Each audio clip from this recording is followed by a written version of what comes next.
Hi, so this is about my mother-in-law, Alice. A couple of days ago, my husband and I had been discussing our plans for the weekend since we were going away to attend a wedding for 2 days. One of our friends from college was getting married and we didn't want to miss it, but we were just worried about leaving our daughter alone, so we were considering hiring a sitter. Our daughter is 15, so she's not exactly very little. She could handle herself for brief periods of time by herself. But a whole weekend was way too much, so we decided that we were going to hire a sitter. We had been having this discussion right in front of Alice, and she piped up in the middle saying that she would be willing to take care of our daughter for the weekend, and it would also give her an opportunity to spend some one on one time with her granddaughter. Honestly, that seemed a bit iffy since Alice had a reputation for being a bit eccentric. But both my husband and I feel that after his father passed away, she has become very weird. My husband and I have been married for almost 17 years, and I've known Alice for even longer. And back when I knew her initially, she was a very different woman. She literally did not have any personality of her own. She just agreed with everything that her husband had to say. And usually, I couldn't say this for anyone, but I think that was better than what she has turned into. My husband lost his father a couple of years ago, probably 6 or 7 years ago. And since then, Alice finally started speaking up, and we don't know how to feel about it. She's pretty old fashioned and conservative, and that's still fine with us. To each his own. But the biggest issue with her is that she doesn't believe in Western medicine and looks down on it. She's also anti vaccine, and thankfully, my father in law did not have any such beliefs. So, my husband is absolutely fine. My husband and Alice have had fierce debates about it quite often in the past until my husband realized that he was fighting a losing battle and there was no point in arguing with his mother because she had been brainwashed. Eventually, both of them came to a place of mutual respect and decided that they were not going to try and change the other's person's beliefs. I thought that was definitely a better way to deal with differences in opinion rather than fighting every other weekend because it's not like they could cut each other off. My husband had promised his father that he was going to take care of his mom after he passed away, and it's not like Alice had anyone else to rely on. So generally, whenever we met, we steered clear of topics that were bound to create trouble. And it's not like Alice was responsible for any kids anymore. Our daughter was a grown up now. And the most damage that she could do was just post stuff on Facebook, or so we thought.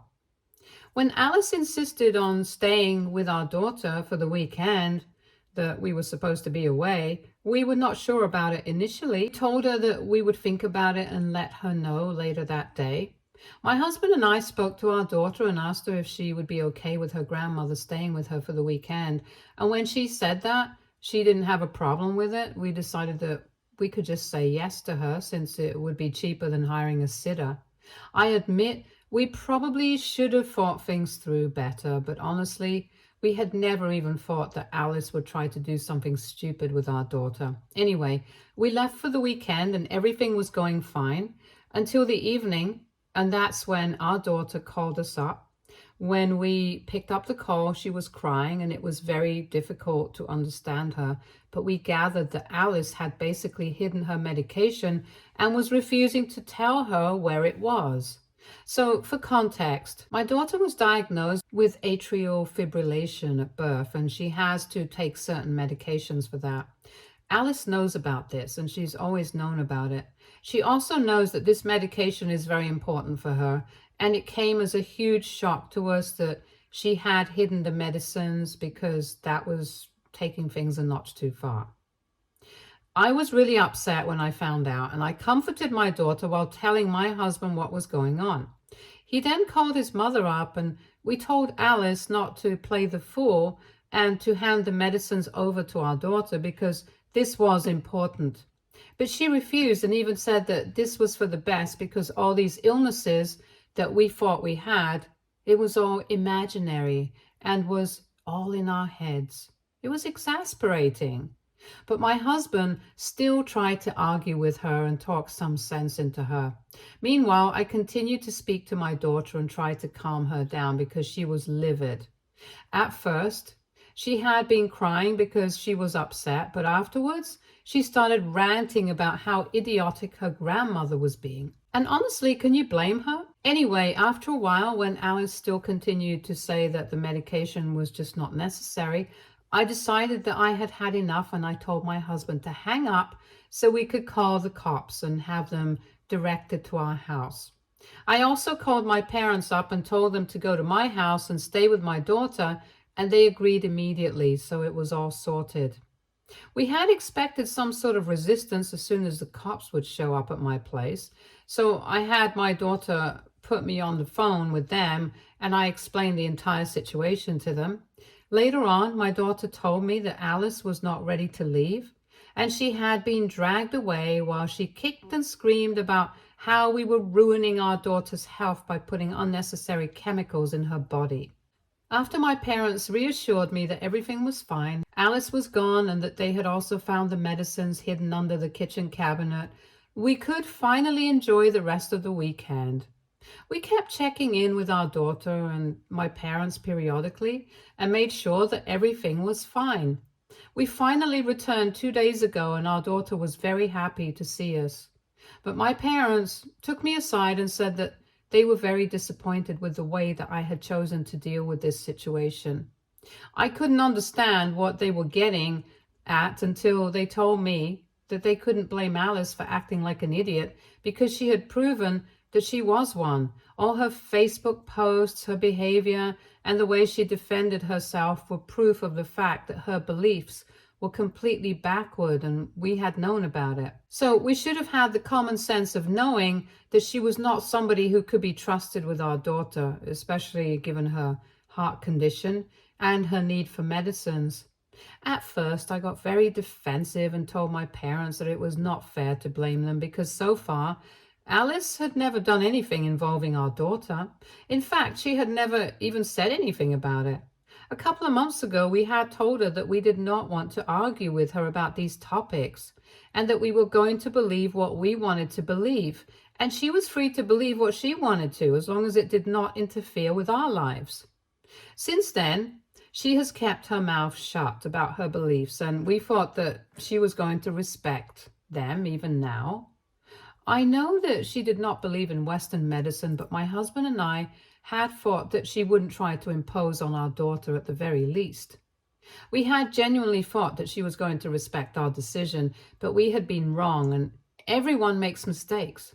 My parents came up with a very valid point that everyone does make mistakes, but this one just had been very avoidable.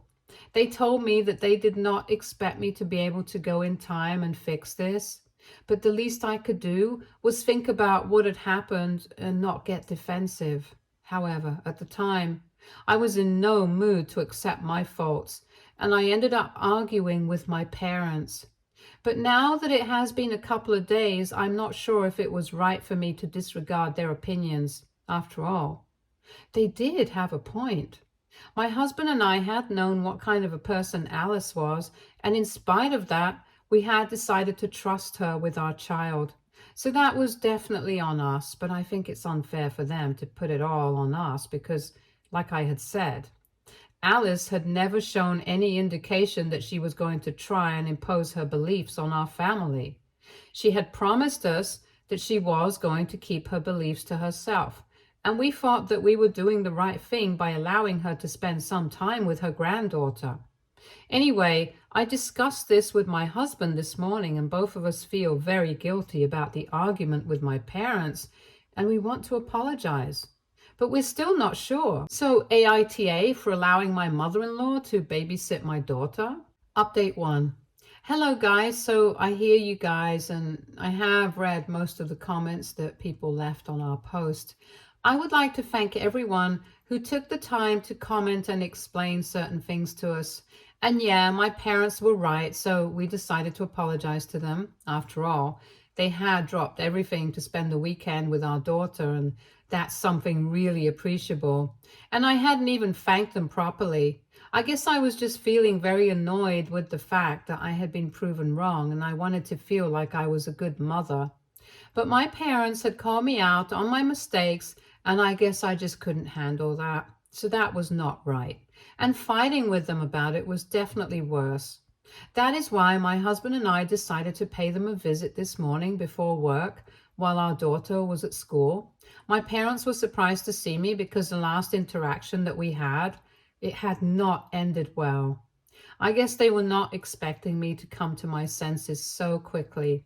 But they were still very warm and accepting, and after we apologized, it all went back to normal almost immediately.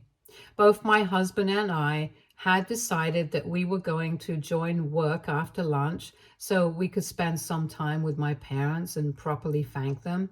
We had lunch with them, and it was really wholesome. And even though we had apologized, my parents told me that they were also sorry for the way that they had behaved. They said that they had thought about what had happened as well and had realized that it was probably not right of them to confront me and call me out on what happened as soon as I came back home before I was even able to see my daughter. They probably should have held back their opinions and spoken to me about it later on when I had the time and I was in the right space of mind. They also told me that they did not mean to imply that I was a bad mother in case I had felt that way. And we all agreed that we had made a mistake by trusting Alice, but all parents make mistakes, and we were just happy that nothing had happened to our daughter. Realistically speaking, even if she hadn't taken those medicines for just one day, nothing would have happened, but it was the principle of the thing that bothered me. There was also the fact that Alice had argued so much with my daughter that she had called us up crying. There is a certain level of frustration you need to reach for that to happen, and I'm glad that I had her kicked out of my house and my life when I did. Now that we're no longer speaking to Alice, my parents wanted to know how she was going to take care of and support herself, but we are not really worried about that. When my father-in-law had said that he wanted my husband to take care of his mom, he had meant it more in the sense that he wanted him to be there for his mother emotionally and not financially. Her husband had left her enough money when he passed away, so she could definitely get by on her own without our help. And as for being there for her emotionally, that's out of the question right now. If she falls sick or breaks something, we will definitely be there. But until then, she is on her own. In fact, we don't even know what she will want us to do if that ever happens, given her new-founded beliefs about Western medicine. I don't wish upon anybody, but I would like to know what she would want us to do if she ever, say, fractured something and we had to take her to the hospital. So far, she's been able to avoid the place and is extremely lucky that even at her age, she doesn't have any significant illnesses that require her to go to the hospital or the doctors regularly. But anyway, coming back to my parents, things are now fine with them, and we are even planning on having dinner together as a family this weekend. My husband and I are obviously going to host it at our house, so we can properly thank them for showing up at such short notice and taking care of our daughter while we were away. Alice hasn't reached out to us yet, but if she does, we're just going to tell her that she's not welcome in our family or our lives anymore, and we want her to stay away. I have blocked her already, and so has my daughter, but my husband is the only one who is still holding out on it because he wants to tell his mother off and then block her. Personally, I don't think it's worth it in the slightest, but it's his relationship with his mom, so I'm going to let him deal with it the way he wants. Update 2. Hi, so it's been 9 days since we returned from our trip. For the past 9 days, we have not heard anything from Alice, and we had assumed that she had decided not to speak to us again.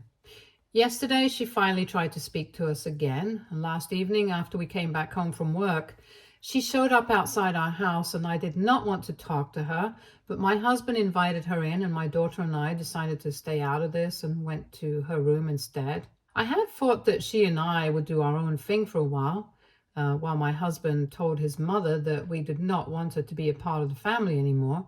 But within a couple of minutes, we started to hear raised voices from the living room. We tried to ignore it at first, but then things got even louder. I told my daughter to stay in her room while I went downstairs to check out what was happening. When I entered the living room, I saw that my husband was screaming at his mother at the top of his lungs, and she was screaming right back.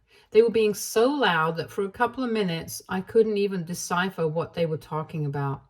After some time, I was able to understand that my mother-in-law had accused my husband of trying to harm his family on purpose by allowing us to put dangerous chemicals inside our bodies without even knowing the consequences of doing so. My husband had told her she was crazy and kept telling her to get out of the house, but she refused.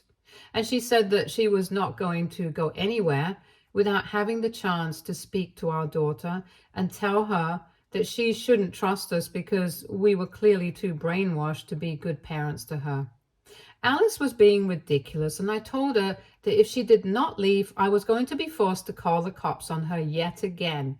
And this time, she was running a risk of having charges pressed against her because now she has a history of such antics. But she told me that she was not scared and said that she would do whatever it took to protect her granddaughter because it was bad enough that we were forcing her to take medicines when she was not even the legal age to consent to them, and she could not allow this to happen without her knowing the consequences of it.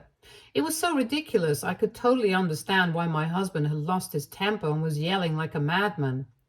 Dealing with her would force anybody into acting the same way, but I decided to keep my cool, and I told her that she was welcome to speak to our daughter. This might be considered a controversial move, but if the only way to get her to leave without calling the cops was to do this, then I was willing to do it. If I had called the cops and pressed charges and stuff, then she just would have kept finding ways to bother us again and again. This would have become a pattern. And even if we applied for a restraining order against her, it would take time to prove that she could harm us. And I was not interested in getting into all of that. I knew for a fact that my daughter did not agree with her grandmother's opinions, and she was definitely going to put her in her place if she tried to brainwash her. I believe that that was the only way of dealing with this. My husband did not even need to be told what my plan was. He just agreed with me and said that we could all go up to our daughter's room and see what she had to say about this.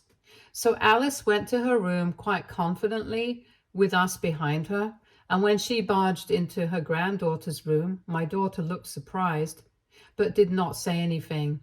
Then Alice started lecturing her about the importance of knowing your body, knowing your health, and knowing that it's not right to put unknown chemicals in your body without being fully aware of the repercussions. She tried to tell my daughter that the only way to deal with her heart condition, if she even had one, and it hadn't been invented by the doctors to extract money from us, was to pray and manifest her way out of it. She then handed her a list of ingredients from her purse and said that mashing those ingredients and consuming the powder with her food every day was bound to cure her heart condition way faster than these medicines. It was really difficult for me to control my laughter, and my daughter's face was worth $1 million at that moment. Anyway, after Alice handed her that list, my daughter calmly crumpled it up and tossed it in the bin. She then turned to her grandmother and told her that she was going to trust her parents, who seemed to be from this generation, and not her grandmother, who seemed to be from ancient times. And then my daughter went back to scrolling on her phone, and I was so proud of her. Alice was too stunned to speak for a couple of minutes, but then she tried to scream at my daughter, but this time I was not having it. I told Alice that she had said that she wanted an opportunity to speak to our daughter and warn her, and she had already had that, so now she had no business screaming at anyone. And she had to leave because we had made it very clear to her that we did not want her unsolicited advice. I could tell that she really wanted to scream at me, or at least slap me, but I was right. She had to leave, and that was it. I'm really hoping that after this, she does not bother us anymore, because I'm not sure if we have the grounds for a restraining order at this point.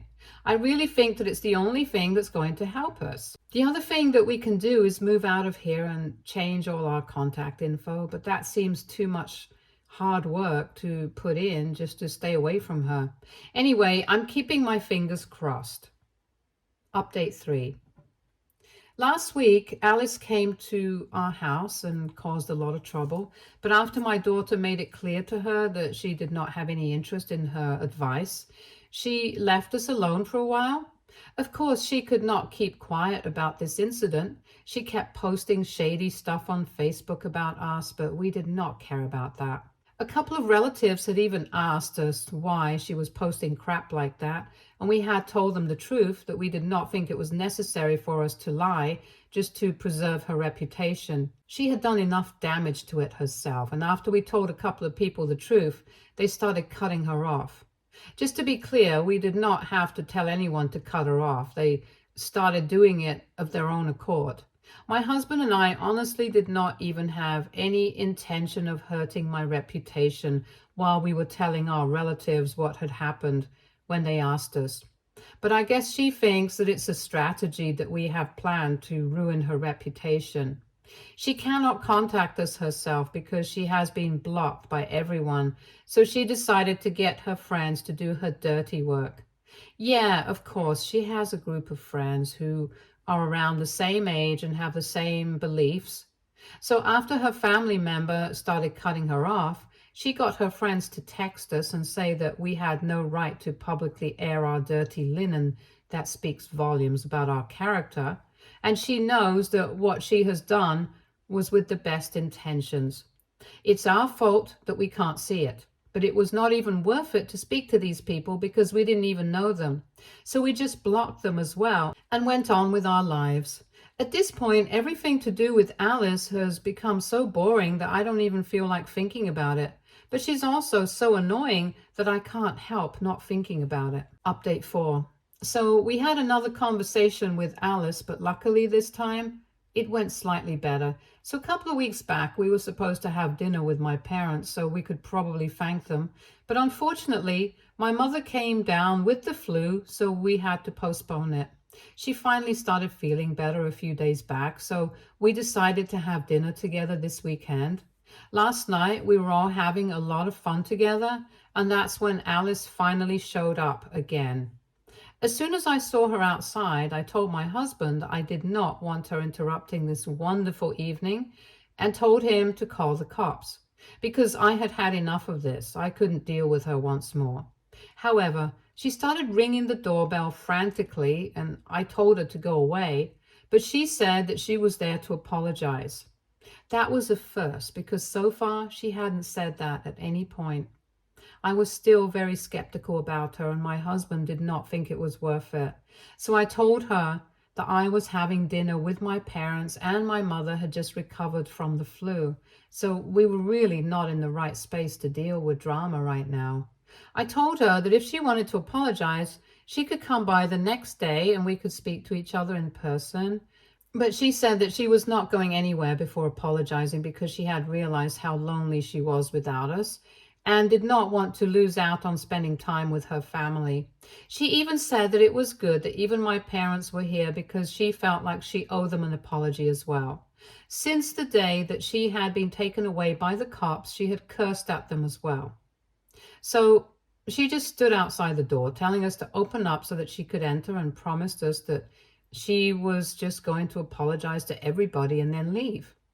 After a while, my husband and I decided to let her in, especially because my parents also said that they felt bad for her, just standing outside on her own and requesting to be let in while everyone was in there. So we opened the door and allowed her to come in, and as soon as she was inside, she did what she had promised us that she would do and apologized. Not just us, but also my parents and my daughter too. She said that she was going to keep her beliefs aside and try to respect our beliefs too, because it's not a crime to disagree with your family. But what she did was a tad bit too much. And that might have been enough for other people, but it was not enough for me. I told her that not having the same beliefs was not fine anymore because it was getting to a place where it was simply ridiculous. For a really long time, we had tried to make peace with her beliefs, but now It was no longer possible for us to overlook that. I do respect all cultures from all around the world, and I'm also aware of the fact that some of them have really scientific roots as well. But when something calls for immediate attention, I'm sorry, but I'll always turn to modern medicine. And if Alice is not on the same page as us, I don't know if I will be able to trust her again. Because what's happened once can happen again. She tried to argue with me, saying it was fine for us to have different opinions on certain things, but I told her that it was only limited to things like songs and TV shows, not serious stuff like this. We couldn't disagree on things like this because it was dangerous for the family. I also told her that if something were to happen to my husband or my daughter when they were around her, and she didn't immediately call an ambulance, then she was not the kind of person I could trust, and was therefore not somebody who we were comfortable with having in the family. And everyone else seemed to agree with what I said, and it even gave Alice some pause. So after thinking about it for a while, she told me that she was going to try and understand our point of view as well, because it's not easy to unlearn something and learn something entirely different after so long. But I told her that if she had been able to respect our beliefs and even go along with them for as long as her husband was alive, she shouldn't find it too difficult to go back to her old ways. I thought that she was going to get defensive again, but instead, she just agreed with me and said that she was going to think about it and come back to us on that. Then she left, and I thought we had dealt with this situation in quite a dignified manner. So the family and I went back to our dinner, and right before we were about to go to sleep, Alice sent us a message from a new number and said that it would take her time to change her ways, but she would try her best for the sake of the family. And she just hoped that we kept an open mind when it came to her. Right now, we don't know what's going to happen in future, but we are hoping that everything turns out fine. So maybe we will give her a chance, or maybe we won't. We don't know for sure. But right now, everything is in a very good and neutral space, and we appreciate that. Stay tuned for more stories from Argo Relationships.